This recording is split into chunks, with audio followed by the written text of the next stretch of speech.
Sir నమస్తే అండి. నమస్కారం. ఇప్పుడు 75 సంవత్సరాలు వస్తున్నాయి నరేంద్ర మోడీ గారికి. రేపు నెక్స్ట్ ఇయర్ లేదంటే ఇంకొక 6 నెలల్లోనే ఆయన పిఎం పదవి నుంచి తప్పుకునే అవకాశం ఉందని ఒక వార్త అయితే బయటకు వస్తుంది. కంటిన్యూ అవ్వాలా తప్పుకోవాలా అనేది ఫస్ట్ క్వశ్చన్. ఏమంటారు మీరు దీని గురించి? చెప్పాలంటే చాలా మంది కూడా మోడీ గారిని వదులుకోవడానికి సిద్ధంగా లేరండి. ఇది ఎందుకంటే మీరు జాగ్రత్తగా గమనించినట్టయితే పశ్చిమ బెంగాల్లో జ్యోతి బసు లాంటి వాళ్ళు, ఇంకా కరుణానిధి లాంటి వాళ్ళు కూడా చీఫ్ మినిస్టర్ గా చేశారు. వాళ్ళు ఎంతో ఏజ్ వచ్చినంత వరకు కూడా చేశారు. కేవలం కూడా ఆర్ఎస్ఎస్ లో ఉండేటువంటి అంతర్గతమైనటువంటి ఈ యొక్క మాటల వల్ల ఈ యొక్క వయసు లిమిట్ అనేది వీళ్ళు పెట్టుకున్నారు. ఏదేమైనా మోడీ గారు అనేటువంటి వాళ్ళు వేరే వాళ్ళతో కంపేర్ చేసేటువంటి వ్యక్తి కాదు. ఖచ్చితంగా ఆయన మరో 2 సార్లు కూడా ఈ యొక్క ప్రైమ్ మినిస్టర్ అవ్వాలని కూడా ప్రజలు కోరుకుంటున్నారు.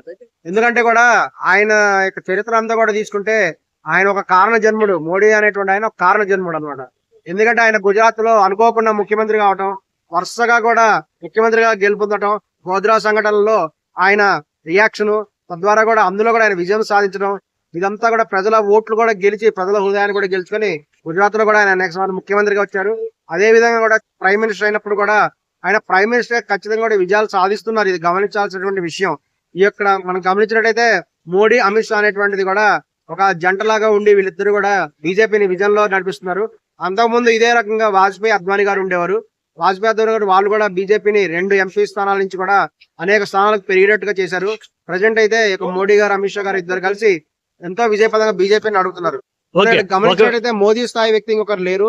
ఈ యొక్క గమనించినట్టయితే ఆయన ఈ యొక్క తన భార్యను కూడా దూరంగా పెట్టేసి ఆయన కేవలం దేశ సేవ మీద దృష్టితో కూడా ఉండి దేశాన్ని ఎంతో అభివృద్ధి పదంగా ఉంచారు. హిందూ మతాన్ని ఎంతో అభివృద్ధి చేశారు. అదే విధంగా ఆయన యొక్క ప్లేస్ లో ఉత్తరప్రదేశ్ చీఫ్ మినిస్టర్ అయినటువంటి యోగి ఆదిత్యనాథ్ వస్తానంటున్నారు.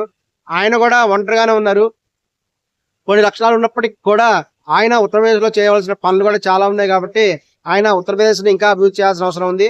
ఏదేమైనా మోదీ గారు తను ఉన్నంత కాలం కూడా ప్రైమ్ మినిస్టర్ గానే ఉంటారని ప్రజలు భావిస్తున్నారు.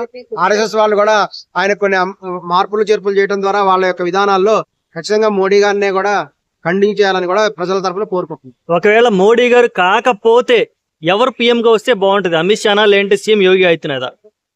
అమిత్ షా గారు అనేటువంటి ఆయనకు ఆ విధంగా ఉద్దేశం లేదండి. ఎందుకంటే మోడీ ఉన్నటువంటి ఇమేజ్ ఎక్కువ ఉంది. మోడీ గారికి ఇప్పుడు మనం జాగ్రత్తగా గమనిస్తే ఎటువంటి అవినీతి మరక కూడా మోదీ గారి మీద లేదు. ఎవరైనా చెప్పినా కూడా ఎవరు నమ్మరు. దానికి కారణం ఏంటంటే ఆయన ఒక్కరే ఉన్నారు. తన భార్య కూడా దూరంగా ఉండి ఆమె తన ఉద్యోగం చేసుకుంటూ తన జీవితం తను గడుపుతున్నది కదా. ఇక్కడ మోడీ గారి మీద ఎటువంటి అవినీతి మరక లేదు. కానీ అదే కాకుండా అమిత్ షా మీద కొన్ని కామెంట్స్ ఉన్నాయి.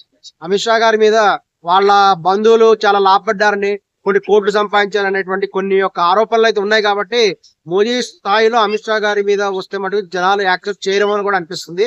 ఆయన బలమైన నాయకుడు అయినప్పటికీ కూడా ఆయన ప్రైమ్ మినిస్టర్ స్థాయిలో ఆయనకి ఒప్పుకోరేమో ప్రజలని కూడా భావించడం జరుగుతుంది. ఓకే అండి, థ్యాంక్ యూ సో మచ్.